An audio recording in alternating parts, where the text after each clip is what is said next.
Yo, what's going on, everybody? Welcome to Show Me the Meaning, Wisecrack's movie podcast. Show me the meaning! That was a really desperate call, and I think we're going to need that level of desperation for this here. How's it going? I'm Austin. I am joined by the Show Me the Meaning dudes. We've got Raymond. Hey, everybody. How's it going? And we've got Michael Burns. Hey, hi. Hey, hi. And this week we're going to be talking about, what do you call this? Is this a classic? The Charlie Kaufman, Spike Jonze classic, Being John Malkovich? If this isn't a classic, I don't know what is. Yeah, that's it's not definitely true. But a mind-bendy investigation, that's for sure. And this was actually the patron-chosen film. So we put a poll out there on our Patreon, and we each selected 2 films, and we put it out to you all, and the votes came in, and it was a tight race. It was a really tight race. It was actually kind of the dark horse that came up in the final few minutes or whatever, and it beat out The Death of Stalin. So let's go over real quick what the results of the poll were. So Raymond chose The Babadook and Being John Malkovich, the winner. And I feel like The Babadook would be a good choice for a Halloween-y type of thing. So maybe at some point in the future. Yeah, maybe. Yeah. All right. Michael chose Death of Stalin and Dick Johnson is Dead. Yes. And I chose Enola Holmes and First Reformed. All right. So the final results came in. Being John Malkovich obviously won. Death of Stalin was very close in second. The Babadook was third. Enola Holmes was fourth. First Reformed was fifth. And I'm sorry, Michael, but Dick Johnson is Dead got no love whatsoever. And you know what? I'm glad it didn't. I watched it last night. I think it would have been a weird hang. So things have worked out the way they are supposed to, I think. Yeah. I wonder if we can get a little bit of a read on our patrons, on our followers by this, what does it say that the top 2 were Death of Stalin and Being John Malkovich? They're both, smart, quippy, kind of analyses of culture and humanity and stuff like that. Maybe that just means that our peeps are super smart. Yeah, they're both very wisecracky movies, if I can use that moniker or descriptor here, They both do interesting things with filmmaking. They both explore ideas at multiple levels. And they both have, some really classic character actor performances in them as well. Yeah, totally. All right, so before we get into the recap, let's go around and just do first impressions. What was it like the first time you saw this film, if you can remember it? And then what was it like to revisit it? Let's start with Raymond. Oh, sure. I'm a big fan of this movie. I think it's kind of one of those movies that's kind of the platonic ideal for a show like this, that is both really entertaining and rich with a lot of philosophical subtext, and there's a whole lot to pick apart. And I think I saw this at first in high school, when I went through sort of a Charlie Kaufman kick after first seeing Eternal Sunshine, and I checked this out, an adaptation, and there's really nobody else like him as a screenwriter. And I know y'all had the opportunity to talk about his most recent film, and Ryan and Jared weren't crazy about it, but it also is a pretty interesting picture, especially if you've read the book it's based on. It's beat for beat the plot of the book, but entirely different. And I think only Charlie Kaufman can do something like that. He can take something so weird as there's a portal to a guy's brain, and you may just be able to puppet him. And I'm going to make that not only an accessible film, but an immensely entertaining and enduring film. I think it's a testament to his singular talent that this movie is not only great, but even just basically watchable. It's such a weird premise. But I really dig it. I'm excited to talk about it. Cool. What about you, Michael? Well, first, I need to thank Raymond for acknowledging that I'm Thinking of Ending Things isn't a horrible movie. It was a rough episode for anyone who remembers. It was me on a tiny island by myself with on Jared an and Ryan. Yes, they were shooting heat-seeking missiles towards me, trying to kill me the whole time, and I felt awkward being like, actually, I think it was good. But yeah, I really enjoyed this time around watching Being John Malkovich. Something that stands out to me, and I think this is similar to you, Raymond. I think the first Kaufman film I did see was Eternal Sunshine, then kind of went back to watch the others. I think the first time I saw this movie, I had no idea what the fuck was happening, but I liked it aesthetically and it felt interesting. I was probably like in my early 20s, like college years, and I was like, I don't get this, but I feel like I want to get it and I will get it someday. So I enjoyed it in kind of an experiential way. Now I think being a little bit older, it's great to see how different parts of the film can be like reanalyzed, and how you can focus on, I think, on certain things, on certain reviewing. So I found that kind of cool. There was stuff that was sticking out to me that didn't before. And I actually think one of the things that I never thought about too much before was how good John Malkovich's performance actually is. He's so good. Yeah, he's great. Yeah, I think, like, you know, because the whole conceit of the movie involves being inside his head, that sometimes you don't, at least for me, I don't focus enough on him as the actor in that movie playing this version of himself, and how in a sense that's like could be seen as harder than just playing some external character. And to dovetail off of he's that, a very big actor too, right? Mhm. but So- he's also fucking great when he's playing John Cusack playing him. Like there's a subtle Yes. distinction Yes. in his performance where Yes. he adopts some of John Cusack's. I think John Cusack's from Illinois. He has kind of a regional dialect a little bit.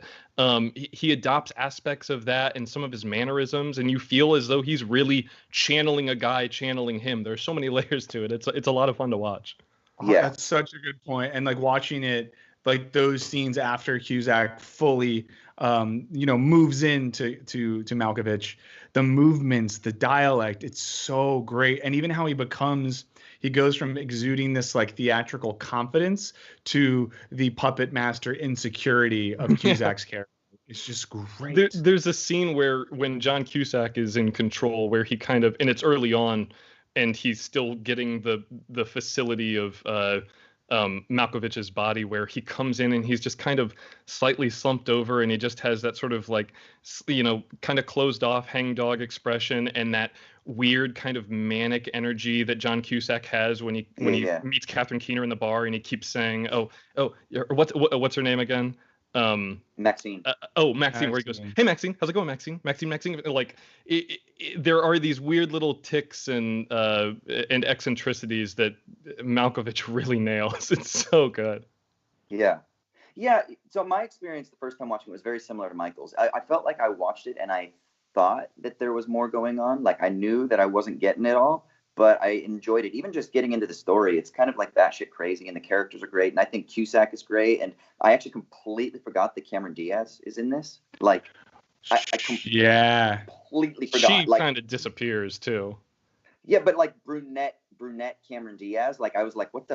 I like for some reason I thought the first thing she did was The Mask, where she's like the blonde bombshell or whatever, right? So I completely forgot.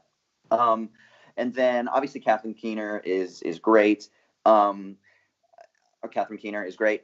But you know what's weird? So I've seen this a handful of times now, and I actually struggled watching it this time. Really? And it wasn't because I don't think the film is interesting. I mean, the film is so interesting, but I think I got caught up in trying to like find what was interesting about it, like rather than just enjoying the film. And I read a philosophical treatise on the film that I'll talk about probably at some point, but by a guy named Daniel Shaw, and it was a really interesting way to analyze the film. And I think that like screwed me up because I went into the film thinking about it too intellectually rather than watching it as a film. And I really think even though it is a really super smart philosophical film, I think that it's also a really enjoyable film. And I think I just lost a little bit of the enjoyment.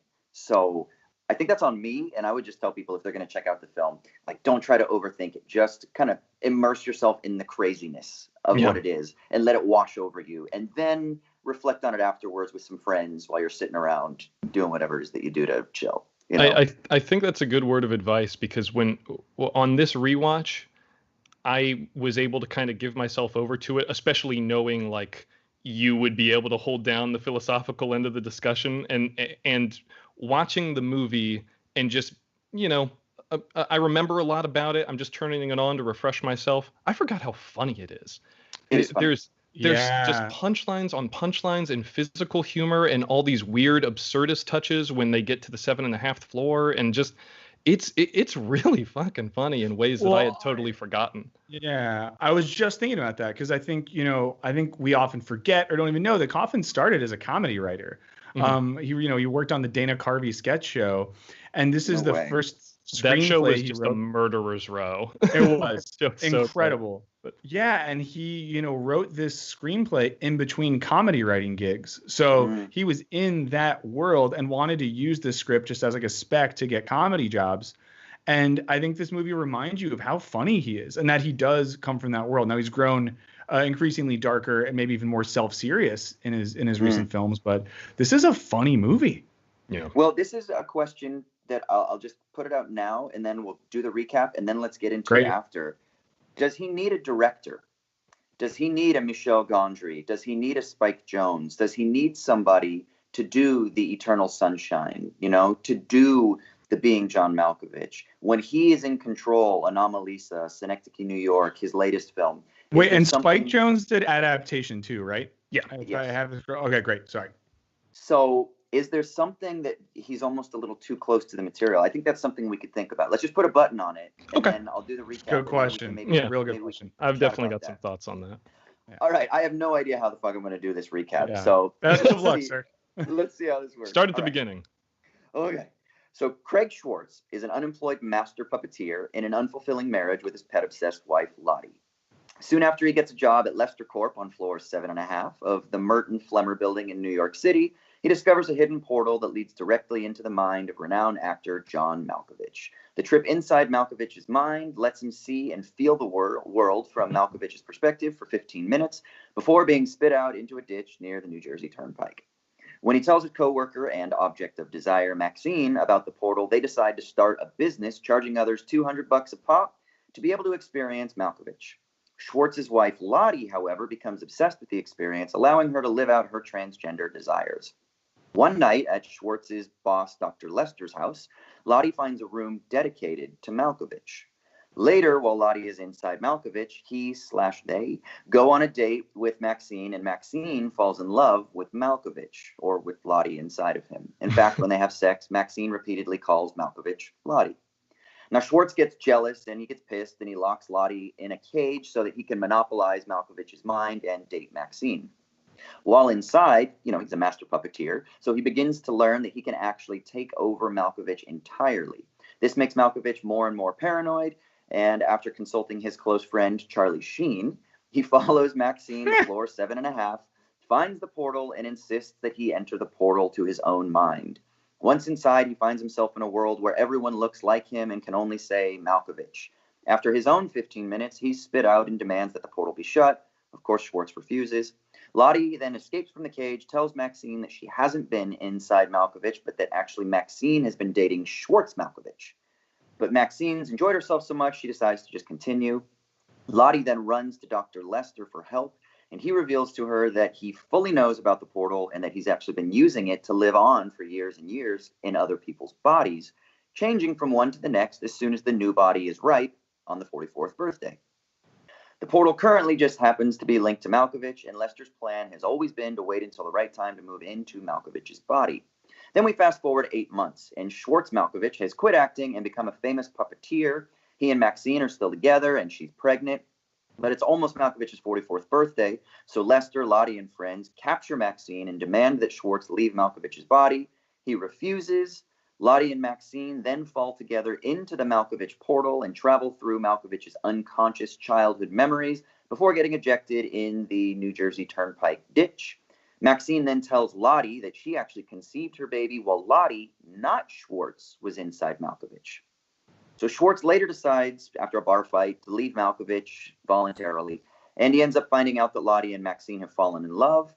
Meanwhile, Dr. Lester and his friends enter the portal just before the portal to Malkovich moves on to the next host, and despondent, Schwartz gets all ticked off after he's been ejected, and he decides to go back into the portal, but he ends up inside a different body, who happens to be Maxine and Lottie's daughter, Emily.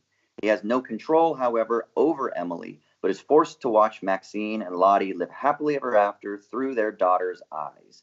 And of course, the film closes with another appearance of an aged Charlie Sheen, with Dr. Lester / Malkovich telling him about the plan to prolong their lives through Emily. End of movie.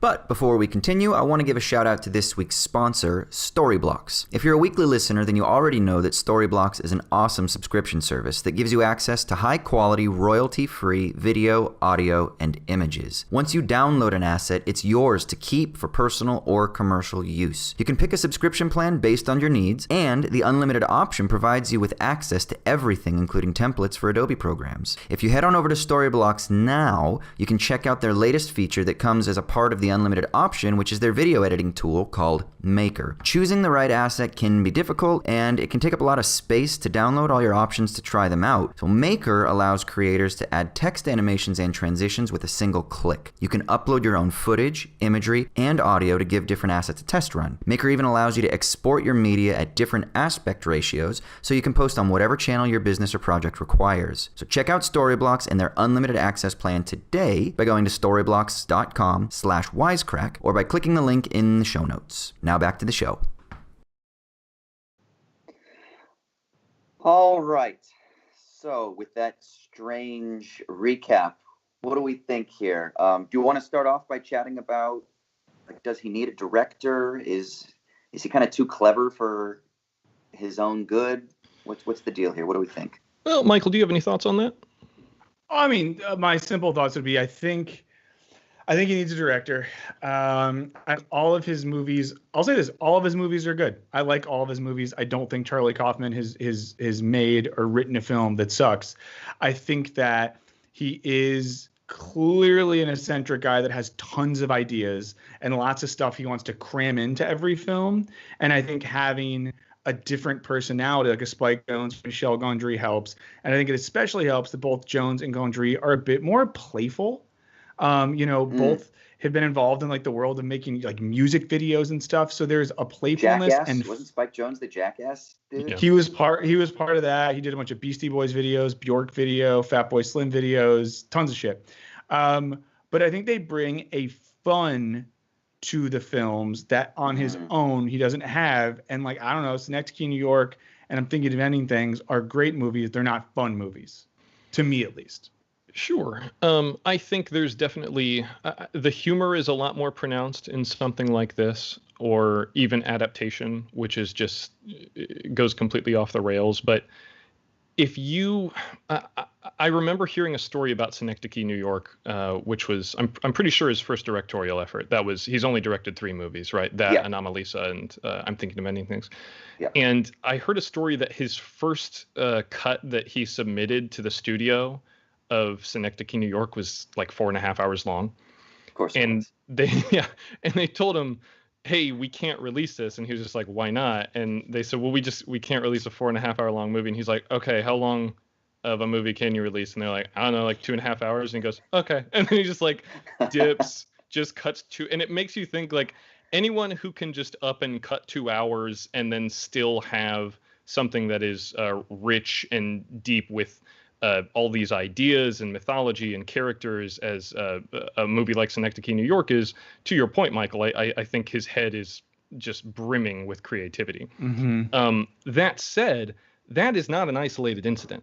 If you read early versions of Eternal Sunshine, the script goes past the point, and spoilers if you haven't seen Eternal Sunshine, but it goes past the point that it ends in the movie, and they keep meeting and deleting each other until they're in like their 80s and 90s. It's devastating. And yeah, it keeps going and going and going until they've essentially just deleted every last brain cell where they could hide each other, and then they're just vegetables at the end, and it's fucking heartbreaking. So I do think he's always had this strain, this kind of darkness and this depth and gravity to his work. I think with something like this, maybe what you brought up, Michael, that this was supposed to be kind of a calling card for him to be able to write other movies. Maybe that being a little like 1 degree removed with regards to his intent, maybe he felt a little bit more freed to just be freewheeling, be a little bit more funny. He didn't feel like he had to make a point with every single line or every single scene. So I can see how his career progression maybe could have, ended up in a place where I think he's still making really good and interesting movies. Yeah. But there's a certain pressure on him now, perhaps, to make a Charlie Kaufman movie.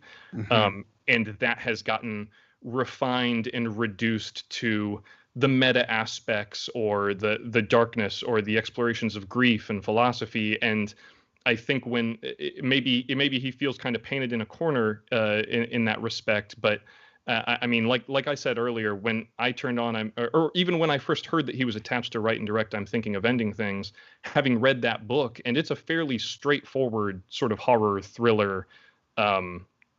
It's extremely dread-inducing with regards to the atmosphere and stuff. You could make a straightforward adaptation of that, but when he was attached to it, I was like, "There's no fucking way he's making that book." I mean, he did make a film called Adaptation about making an adaptation. So but, you know that when he does an adaptation, it's different. But he was hired to adapt the book that he's adapting in the movie adaptation. And his adaptation of The Orchid Thief was like, he literally got hired to adapt The Orchid Thief, and he just said, fuck it, I can't do this. I'm just going to write a movie about trying to adapt this book.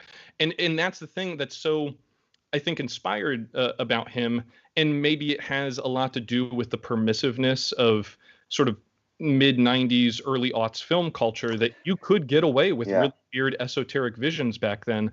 But now, I mean, I'm grateful for every Charlie Kaufman movie we get, but they're fewer and further between because people just aren't willing to take those kind of risks anymore. It's the good thing with the Netflix model, right? Like, I don't know if it's as freewheeling as it was maybe 4 years ago, but before they were just basically giving creatives money, and there was no real oversight or checks or anything like that, like you get with larger production companies and studio projects and things like that. And Charlie Kaufman needs that, I think, right? And it's pretty freaking amazing. This was his first screenplay. This was his first feature. I mean, I'm sure he'd written a boatload before, but this is the first one that actually went into production and got made. For him to be able to make a film like this, where, I mean, there's a line in it where John Cusack, Schwartz is like talking about the metaphysical. He uses the words, the metaphysical and philosophical implications. Like, not many writers in general can get away with that, let alone a first-time screenwriter. You know? So it's amazing that he didn't get away with what he got away with.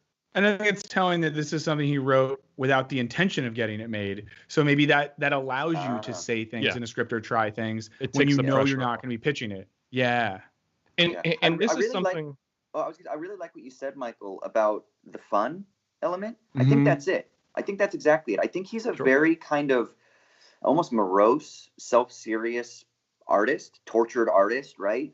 Sort of thing. And I think that when he doesn't have that other person to kind of like pull back a little bit and add a little bit of levity, I think that's precisely what happens. Is he gets a little bogged down. Like Synecdoche, New York, I think is great, but I can totally see why it would be a turnoff to some people because it is just dire. And when Raymond says that the end of Eternal Sunshine was just, again, this sort of like dire, really dark, hopeless ending, I'm like, yeah, that's very Charlie Kaufman. But it took somebody else, like a Michel Gondry, to kind of lighten it up a little bit and add a little bit more, maybe almost a romanticism to it, which is much more of Gondry's style. Well, can I ask you guys a question that goes with this then? How much do you think the John Cusack character is a representation of Kaufman's own like creative unconscious or creative anxiety? I think that to a certain degree, obviously every character is an extension of the author. But you could, I mean, you can't deny that there is this theme that runs straight through his work, that this tortured artist, whether they are a puppeteer or a screenwriter or a theatrical director in Synecdoche, New York, or his kind of preoccupation with theater. And I'm thinking of Ending Things. In Eternal Sunshine, people are sketching and coloring their hair. Like virtually everyone, or at least all of the main characters in his films, express themselves explicitly through art and often through dialogue. They mention as much.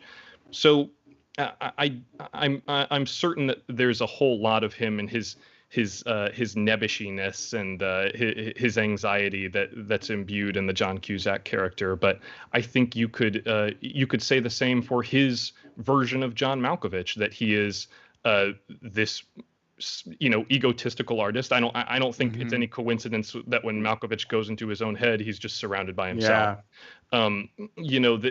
He's constantly wrestling with the sort of ends of the artistic spectrum, whether it's someone who has absolutely no confidence and beats himself up, like Jim Carrey in Eternal Sunshine, his own facsimile in Adaptation, or John Cusack in this, or in the same movies, John Malkovich in this, his fake brother in Adaptation, who is just all expression and no edit button, or even Clementine in Eternal Sunshine, who is just pure expression and doesn't try to edit herself or anything like that. She doesn't apologize for who she is. I think you kind of see those poles in a lot of his work.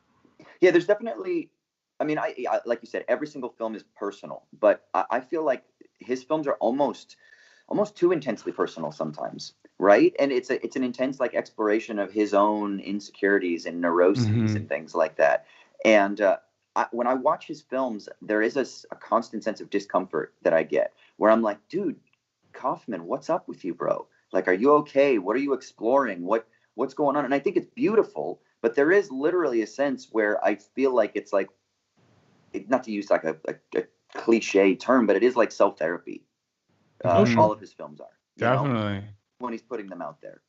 So yeah, and I think like Raymond pointed this out about the Malkovich unconscious and like the narcissism there. But I think it's interesting to look at like three different things in relation. One would be, the Cusack character as the misunderstood artist who gets punched on the street for his puppet show because people are humping from other rooms. Then you have like, then you have like the first level of Malkovich unconscious, which is the Malkovich world.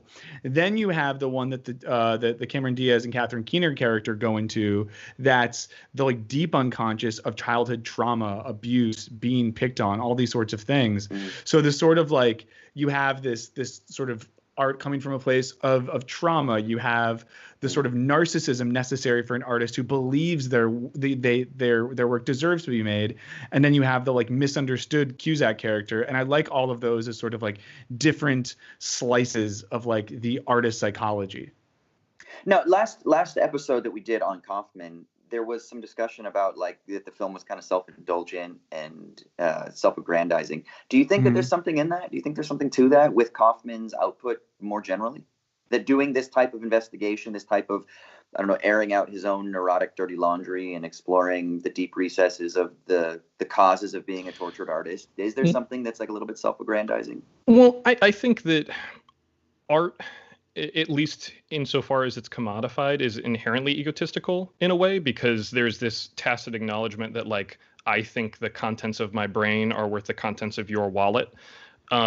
So you can't really escape that. And I do understand some criticism that people could have of him, that maybe his work is too personal, but if it's as entertaining as this, it doesn't really concern me too much where it comes from. I think that he writes these and these pieces are cathartic for him in a way that art is cathartic for a lot of artists. And if it helps him and it's appealing and entertaining and engaging for the audience, I mean, clearly this movie has had an impact, because 20 years later, or 25 or 26 years later now, it still is. I mean, it's giving us a lot to talk about. There's a whole lot to unpack with it.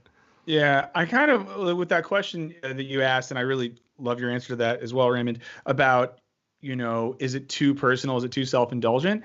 I don't know. It makes me think of music. Like, I would never complain if Bruce Springsteen got too self-indulgent and personal on an album or something, right? If anything, I would argue that, like, for, let's say, like a Springsteen or a Dylan or like a Dolly Parton or whoever, their best work is their most personal, introspective work.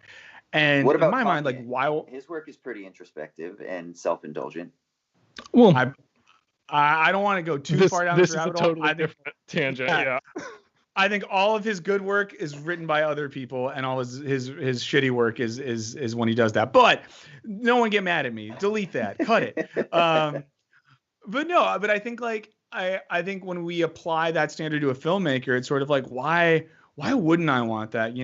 There's a million filmmakers that want to make a movie for us that just tries to like tick boxes or like follow their screenwriting textbook to a T. Kaufman in Adaptation does make fun of screenwriting teachers and textbooks. Yeah, the save the cat model. Yeah, like but like I don't know. I think when you have something to say and you have a weird and interesting mind like his, go for it, man. Be a narcissistic artist and self-involved in that way. I dig Yeah. it. The other thing too is go I ahead. like when an artist has license, right, to be irresponsible. I like when we give the artist the kind of keys to the city, and we entrust them to challenge us. Obviously, I think there is a social and ethical responsibility to especially popular media, mediatized art. But nevertheless, I enjoy those spaces where someone who is truly talented enough is able to kind of buck the trends, so to speak. Mhm. Yeah, and the other thing, just to dovetail off of what you guys have been saying, is I kind of lost my train of thought. But his work being personal. Oh, what I was going to say is it is weird and esoteric, but it still fits within the framework of a studio film. Yeah. It's structured and paced appropriately. It keeps your attention. It's snappy dialogue. Like, you can really explore a lot of weird things if you package them in a recognizable format. And I think a lot of folks underestimate audiences, especially young audiences and modern audiences.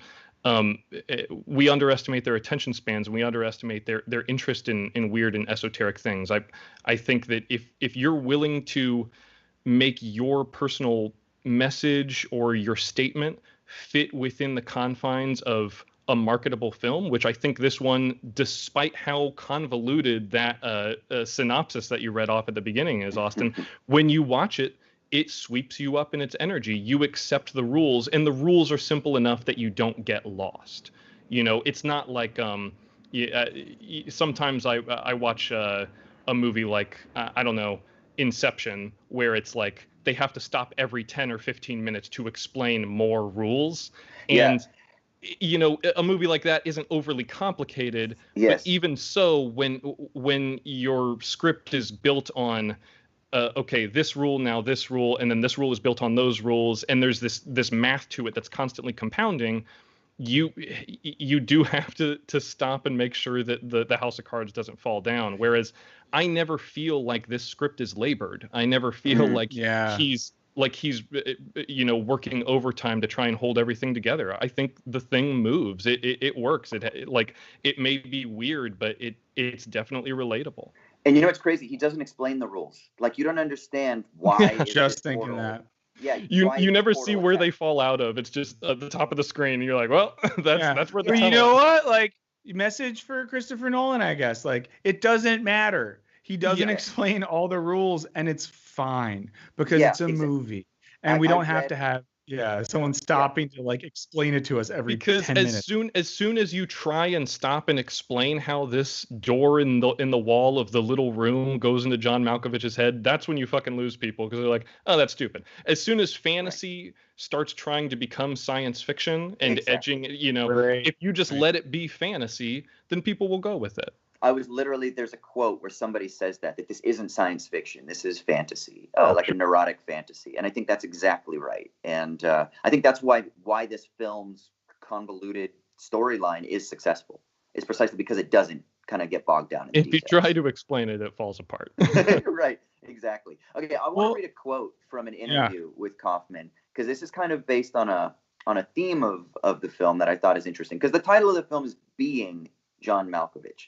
So the question is do these people who are all paying $200 a pop, and then, even Schwartz, who becomes the master puppeteer, do they pay for the experience to be John Malkovich, or is there some sort of weird hybrid or some sort of synthesis? What's going on? Here's what Kaufman said. He said, well, you're inside someone else's skin, but Craig doesn't have the experience of being Malkovich. He has the experience of using Malkovich.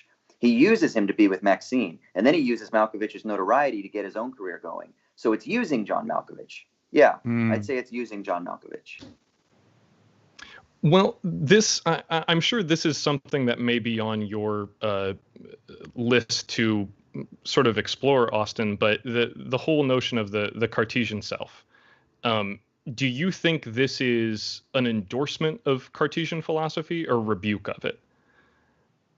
Wow. Yeah, I think that the interesting thing is this quote is more an endorsement of it, because it's kind of implying that there's a sense, like an essence of Malkovich that is never distorted, right? You're only ever using Malkovich. But when I watched the film, the funny thing is, I actually think it's different. Right. When I watched the film, I do think that there is no real Malkovich at when it's taken over. Not like there's no true Malkovich, right? Like, yeah, there's the moment when he kind of snaps out of it and he's like, I'm fucking paranoid. I heard this other thing in my head. But by the time that Cusack is doing the puppeteer dance with Malkovich's body, and by the time at that point, I think there's something much more synthetic going on. There's more of a hybrid going on. So the funny thing is that his quote totally seems to me to fly contradictory to how I interpret the film, you know? In a way, and that's kind of what made me think of that when you brought that up, because when I watch it, having Malkovich's head as this, I mean, essentially it appears to be a tangible vessel for these transient egos to inhabit, like that flies directly in the face of what he's saying in that interview.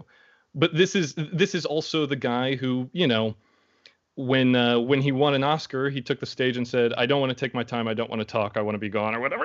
He's just so like there is this aspect of his personality too, where I'm like, is that also part of it? Does it? I mean, he seems to have contempt for the whole the show side of show business, or maybe the business side of show business. I mean, it may be difficult to draw the distinction, but I wouldn't put it past him, because, well, this is something I was going to bring up, that so often on this show, you guys will talk about movies within a philosophical framework, and that makes sense, because I think all art can kind of be seen through a philosophical framework in the same way that it can be seen through a political framework. But it's, I think, fairly uncommon or infrequent for the filmmaker or the screenwriter to be aware of those frameworks when they're developing something. I think Charlie Kaufman is one of the rare filmmakers that is actually engaging with the dialectic in an intentional way. Sorry. That's interesting. No, yeah. We love dogs. Come on, man. They're allowed on the show. No, this is interesting. So actually, Michael and I both had a supervisor at various points. Didn't last for the entire time, I don't think, but at various points, by the name of John Malarkey, who he's actually changed his name now and he uses an Irish name, but I don't know how to pronounce it. So I'm sorry if I'm being insensitive. He wasn't Irish enough for him. Well, he's like, it's like the real Irish saying. It's like Malarkey's the one that the English colonists shoved on people as they destroyed their language. But let's not go down this rabbit hole. Yeah, exactly. Michael is clearly of Irish descent, everybody. Get back to John. So John has written a lot on like the philosophy of film, and one of the things that he kind of does is he takes a different route, and he says, rather than looking at like how we can do a philosophy of film, he says that no, like film is a language in itself. Film is something of itself. Like, you shouldn't do a philosophy of film. You should just let the films kind of speak the language themselves, and if it results in some sort of philosophical motifs or concepts, that's a separate issue. And so this article that I actually just quoted that interview from by this guy named Daniel Shaw, it's behind a paywall, so that sucks. If you need it, you know, you can contact us, and I'm sure I can figure out a way to get it to you. But it's called On Being Philosophical and Being John Malkovich. And one of the things that this author Daniel Shaw argues is that this is a film that is a philosophy. Like, it's not just simply espousing a philosophy. It is, in its own way, a type of philosophical language. And I think that that's kind of maybe the difference of somebody like Charlie Kaufman to maybe somebody like Nolan, where Nolan, you know, we can do all kinds of analyses. Like, everybody, let's talk about the Joker and, you know, political philosophy and stuff like that, or Batman and, like, I don't know, the Batman Begins and how you have to, like, climb into the cave or whatever. That's The Return, whatever it is. You know what I'm talking, or The Rise. Sure. You know what I'm talking about. That there are themes that he's trying to represent through these characters. I don't quite see that's what Kaufman's doing. Rather, I think that he just is like exploring these really personal themes, but because he's such a philosophical thinker, they end up being projections of concepts, if that makes sense. All right. Sure. Can I ask you all a question that I think relates to this then? And this might be overreaching or reading into stuff, but something that stood out to me was the difference in seeming motivation for people that wanted to be inside John Malkovich. That felt weird to say inside John Malkovich, but I said it, and it still feels weird, but it's part of the film. But like, so we have, you know, the Schwartzes, I guess, yeah, because Maxine never goes in. The Schwartzes go into Malkovich for experience, to be something else, to explore a part of themselves, to use their artistic skill. You know, for the Cusack character, he's a vessel for his own art. For the Cameron Diaz character, it's a way for her to explore male identity. But then the crew of like the old timers, like the extras from Cocoon that live in the mansion together, like their vibe seems to be just like, we don't want to die. So we jump into different host bodies for the simple perpetuation of life. So maybe that means nothing. Maybe I'm looking for rules in a world where there shouldn't be rules, or maybe it's saying something about like experience. Because of course, I also think it's significant that you can be a Malkovich for 15 minutes as like the general sort of thing. It's like this experiential thing. It's this taste of something. 15 minutes. Is that getting your 15 minutes of fame? I think it's something like that. Sure. 15 minutes of being special, being important. Like, yeah. Yeah, I mean, I think there's definitely like the lineup of people that are paying the $200 because it's John Malkovich and he's such an amazing actor. Like, part of that is I want to see what it's like to live as a celebrity. Part of it is I want to see what it's like to live as another person. And then the interesting thing is most of them have enjoyable experiences, right? Like, it's amazing. It's exhilarating to literally live as another person, be in another person's bodies. But then when Malkovich goes into his own portal and he comes face to face with his own self, what is it? Torture. It's terrifying. Yeah. And it's just solipsistic. So I think there's an interesting almost tension there between all of these other people and their various desires to live as another person for whatever the reasons are. If it's just because they want to live forever, or if it's because they want to experience something that they can't experience from within their own like identity position in the case of Cameron Diaz, or within kind of like their failures because they haven't had the opportunities or whatever it is in the case of Cusack's character. And then that's kind of different, all of those motivations compared to kind of what happens when Malkovich goes in, right? Yeah. Everybody has their reasons. I mean, the first guy is great where he comes in and goes, I want to be someone different. And they go, well, we can offer you a chance to be John Malkovich. He goes, well, that would be my second choice.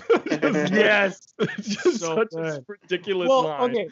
So to talk about that guy then, right? Like, so that desire to leave my mundane life and experience something as a celebrity or someone different, like how much of that, and I'm not trying to do too much of a stretch here, how much of that is just like what social media has turned into and what everything from reality TV to the way in which like there's celebrities who post every fucking thing they eat or when they shit on their Instagrams, like our ability to like, we can be people in a level we couldn't. Like when this movie got made, celebrity was still a kind of like special, mysterious thing. And for the past 20 years, all we've done is chip away at that and make it like less special and less exclusive. Who would you make this movie? Who would this be today if it were being blank blank? You know, there's no one that has that same kind of mystique and isn't celebrity Instagram, and renown. In a way, when you're using a Kardashian filter, aren't you being Kim Kardashian? Or when you're doing a pose that you saw some fitness guy do, aren't you being Matt Does Fitness? Like, isn't there a sense in which we're trying to kind of live through the eyes of these other individuals? But then here's the irony but it's all the same shit. So is it really actually engaging another person, or is it just that it's all kind of homogenized and we're all just kind of like participating in the same fantasies of whatever? But then is that what's interesting about seeing John Malkovich in this movie, that when we first see him, he's like eating toast, drinking coffee, reading the paper, and it's like, oh shit, I do those things. And then he like, you know what I mean? Like we just see him like being a normal person. That hits on something specific though that kind of goes unmentioned, which is that John Cusack is the only person who ever gets to pilot the body, other than, you know, the old folks. But through the course of the movie, everyone who's visiting is just there watching. So that is even like, there's something to that too, where it's like, is it just this notion that I can relinquish control and I can just be a passive observer and not be concerned with, you know, what? I mean, you could make the argument that it's about escapism or celebrity culture in general and things like that. But it is one of those things to note that like the one person who does have control of the body ends up completely destroying himself, and everyone else just has a grand old time completely letting go of all free will and control. Yeah, and I think the point you just made about the Cusack character is how much of like he sacrifices his life and his happiness for his quote unquote art throughout the film. Sure. And ruins his life in pursuit of these sorts of things. Whereas the ones that kind of just like go in and go out. Yeah, go And ahead. it totally romanticizes the other too, because it's like it's the grass is greener sort of thing. Like, oh, we want to be somebody else. We want to be somebody else. But then Malkovich, when he goes into his own self, that's like just self-indulgence. Like everything is him, and he's like, fuck, I don't want to be me. Like, get me the fuck out of me. Even Malkovich probably wants to be somebody else, right? And then, of course, when Lottie and Maxine go into the unconscious, then you're like, oh, really? You want to be this person who has all of these traumatic experiences? It's kind of like a very cynical take on that desire, the desire for escapism. It's saying like, oh, you see these people, but fuck, man, we're all fucked up when you get down to the deep recesses of the unconscious and stuff like that. Do you really want to be these other people? And it doesn't really leave you with any solution. It's not like, you should just be true to yourself and be happy with yourself. It's none of that, but it's basically just kind of, problematizing the romanticizing of otherness. Yeah. Well, while we kind of like wind into, and actually, Raymond, go ahead, because I think I'm going to derail things. Oh, okay. No, I was just going to say you hit on something interesting there, Austin. I think that even though everyone who's giving so much of themselves for this experience, and like I said, they're entering this head and relinquishing control, and to some degree, Malkovich also makes that bargain when he gets a call from a complete stranger and she says, meet me at this restaurant and I'll be there at this time. And like there is this, like you said, there's this yearning that he exhibits too for, he doesn't really know what it is, but it's going to be something different. And I think that you can say that across the board for everyone, as opposed to, except for maybe, you mentioned, Michael, that all the old folks seem to just want to live forever, except for John Cusack's boss, who I think just wants to be able to fuck. Yeah. He's just that's a good point. Solely driven by sex. And it's just like, it comes back to that notion of like, well, what makes immortality worthwhile if you don't have any desire left? Like, for Craig, his entire desire is to be with Maxine, and when he's denied that, he's denied it in the worst imaginable way. Whereas all these other people just want just the basest things. They, to experience the world through someone else's eyes, or to just fuck in perpetuity. And it's like, well, that guy seems to be having a grand old time at the age of 105. All right. Well, let's leave that. Here's my dumb point. I had a. Can I make a dumb point? So dumb. So dumb. This is going to take 30 seconds. 30 seconds. 30 seconds. Okay, it's crazy that Catherine Keener in this movie has a job where people pay her to go inside other people's minds, while in Get Out, she has a similar role in that family. That's all. Get Out. I was thinking about Get Out a little bit as I was watching this too. So see that took 20 seconds. We're all okay. Appreciate you, Malkovich is definitely in the sunken place in this movie. Yes. All right, so let's move on to the mailbag. Awesome. We've got some voicemails, or actually a voicemail this week, and then we'll have a couple emails. For those of you out there, if you want to engage with us, if you want to support Michael in like defending Charlie Kaufman, if you want to rag on Raymond, hey, what? Hold on. But you can call us at 1-213-534-8807. That's 1-213-534-8807. We've got a call from Robin this week. Hi, Wisecrack. I hope you guys are coming back for the pandemic special. It's Robin, Los Angeles calling. Hey, I was thinking, the show is shock satire, right? But it just changed. If you think about it, past topics, they'll hit all kinds of controversial stuff. Randy Marsh using the N-word, but that doesn't affect me because I'm a white guy. Cartman not playing his CBAA players because I never played college sports. Butters taking on the entire Glee Club with guns because thankfully no horrible mass shootings have ever affected me. But the pandemic special does affect me. It affects us all so directly. Satire anymore. It's surreal satire. And it just makes this whole special too much to process. I really want to do the whole English class thing and, look at all the little major and minor flaws and the metaphors and the characters. But I can't. It's just too much. What I can do, though, is I can point out what the episode got right. The pandemic made Eric Cartman act altruistically for the first time ever. Seriously, has there ever been another time where Eric Cartman has done something altruistically? I kind of wish the episode had ended there, but, that wouldn't be South Park. Seeing President Garrison torch science with a literal flamethrower, less than 24 hours after the most horrifying presidential debate in U.S. history, and I'm saying that as a former Republican voter, this is just too much. It's all too much. We'll all stand, because we're pretending to be strong. We miss our lives, but we also want to be responsible and set a good example. We're confused. We're scared. We really feel like we need to set a good example because we live in a vacuum of leadership, and it just seems like all the crazy people are in charge. And if we're honest with ourselves, we're all on the verge of sobbing. Maybe we should. Wow, that's real. Won't make any difference, but maybe it'll make us feel better. Whoa! But you know what? President Garrison makes a good point. Please go vote. I know this isn't a politics podcast, and I know Biden ain't burning. Take it, Robin. If you're thinking about sitting this one out, don't. Biden might not be the best guy in the world, but he is a useful fire extinguisher. So just please, don't let the better be the enemy of the good here. And don't be afraid. I love him. I think that this podcast just got a fourth host. He's just going for it. Yeah, first of all, his voice is amazing. It is made for radio. Like, that guy should seriously Has to be a voiceover actor. Has to. If he's not, someone snatch him up. All right. Well, did you guys see the pandemic special? Nope. So I'm going to keep my mouth shut. I did. And what do you think? Did Robin hit on anything interesting there? Was it Robin or was it Rob in Los Angeles? I'm not sure. It might be Rob in I don't Los know. Angeles. That's beside the point. I thought it was interesting. I thought it was bold. As Rob stated, or Robin, apologies.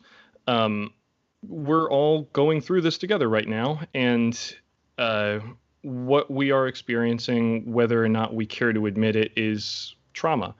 And it can sometimes be tough to make art or comedy, especially out of trauma, because we may worry that it's a thin line or a delicate line to walk.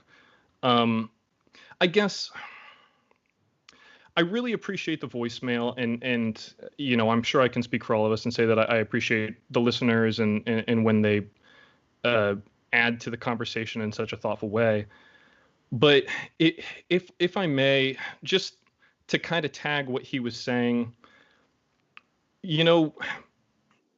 South Park has handled a lot of things. They've confronted a lot of things, whether, like he said, it was racism in certain episodes, or school shootings in certain episodes, or the exploitation of student athletes in the episode about the NCAA.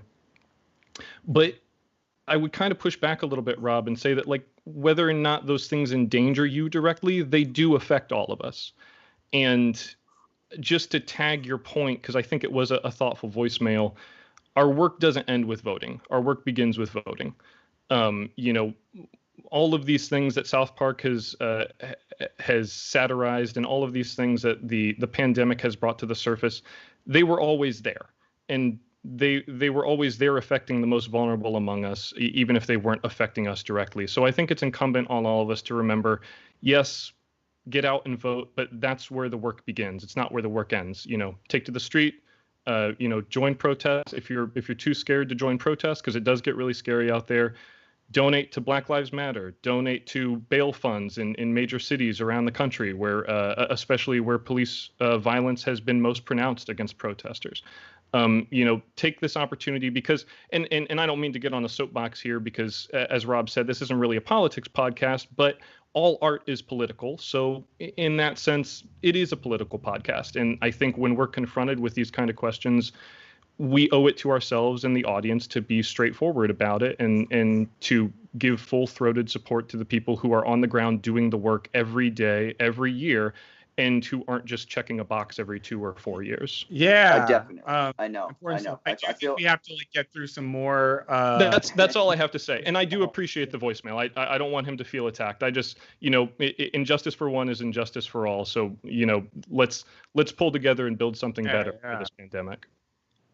See, it's always tough to transition now from serious shit to segue to something else, but I'm going to do a really tactless transition now and read something from the mailbag from Braden. Again, if you want to email us, you can email us movies@wisecrack.co. That's movies@wisecrack.co. So Braden says, hey, Wisecrack 2, long-time listener here. I wanted to make a comment about I'm thinking of ending things. I enjoyed the movie, but felt that a lot of the references were fairly niche. I have a background in musical theater and was actually in a high school production of Oklahoma. I thought I could provide some context specifically about the dance ballet scene. I hesitate to call this scene an homage to the musical because it really is an exact reproduction of the ballet sequence at the close of the first act of Oklahoma. But the ballet portrays a dream that the female is having in which she marries the hero but is later kidnapped by the villain. The hero and the villain fight, and the hero ultimately kills the villain. This is exactly what happens in Ending Things, with Jesse Plemons' stand-in playing the hero and the janitor's stand-in playing the villain. What's interesting here is that Jake and the janitor are ultimately the same character. So in the janitor's dream/fantasy, he's viewing himself simultaneously as both the hero and the villain battling over a woman's affection. And this ties in nicely to this award ceremony scene, etc., etc. But what do you guys think? Is there something interesting in the fact that this is an intentional retread of Oklahoma? I know, Michael, you were the defender of the film, whereas the other two were not. So what do you think? Does this add anything to it to know that this is like the intention here? I mean, I'll just say I think it's interesting that like we know that this actual janitor, and like Raymond's read the book and I haven't, so I'll be quick, and I'm sure he has a better thought here. Not to put too much pressure on you, but you know, I think that we know this janitor is at this school hearing these kids rehearse Oklahoma over and over, that it creates a framework in his brain by which he like makes sense of all this stuff. I find like interesting and kind of fun, and in the way they kind of tie together both like Oklahoma and A Beautiful Mind in that final auditorium scene, I just really got a kick out of as well. But I didn't realize it was a Beautiful Mind speech the first time I saw it, and it was fun to rewatch it after learning that. Yeah. And you could even make the argument that not only is he the hero and the villain, but he is also the damsel in distress. It's a really, I will say, I'm sure that most folks could probably surmise that the ballet sequence was not in the book. But it is one of those very Kaufman-esque things where he doesn't limit himself with regards to the colors that he's willing to paint with. When he opens up a canvas, he'll throw whatever works at it, whether it's, you know, a musical sequence or ballet or puppetry. You know, he's such a weird, truly weird guy. But I think there is something truly transcendent about body in motion, and it kind of relates to being John Malkovich, because you see Craig making the puppet dance early on in a way that that cut from the puppet after the dance up to John Cusack sipping a beer and looking haggard and disheveled and unwashed. It is something that you're like, wow, there really is beauty inside this person, and he does feel constrained by his body or his personality or his station in life, but he definitely has something wonderful to express, and you know, he gets in his own way. And indeed. I think you could maybe say the same thing about I'm Thinking of Ending Things. Indeed, Charlie Kaufman has a mind that needs to explore itself further and further, and I look forward to probably indulging in that in the future. Again, yes. Everybody, if you want to reach out to us, you can call us 1-213-534-8807, or you can email us movies@wisecrack.co, not com.co. And if you guys want to participate in future patron polls where you can choose an episode topic like we did this week, you can go to patreon.com/wisecrack. or click the link in the show notes. Do it. I think that's it. Is there anything else we got to say before we head out? Anybody? I don't know where you are in the world, everybody, but like. Well, I'll say this for anyone who's in, I can only speak to North American Netflix. If you've never seen it and you want to, it's on Netflix right now, so you can stream it. Oh, yeah.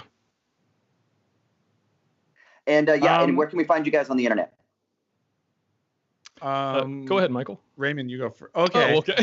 You guys are both so polite. I'll go. No, I'm kidding. Raymond, go ahead. MySpace.com/ I'll be Michael O. Burns on Twitter and Instagram. That's where you can find me.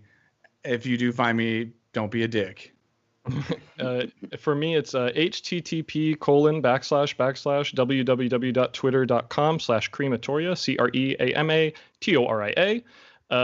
You can find me there. And also, real quick, I want to plug a new podcast that it's a new movie podcast that's been going for the last 2 months now, called When Cinephiles Attack.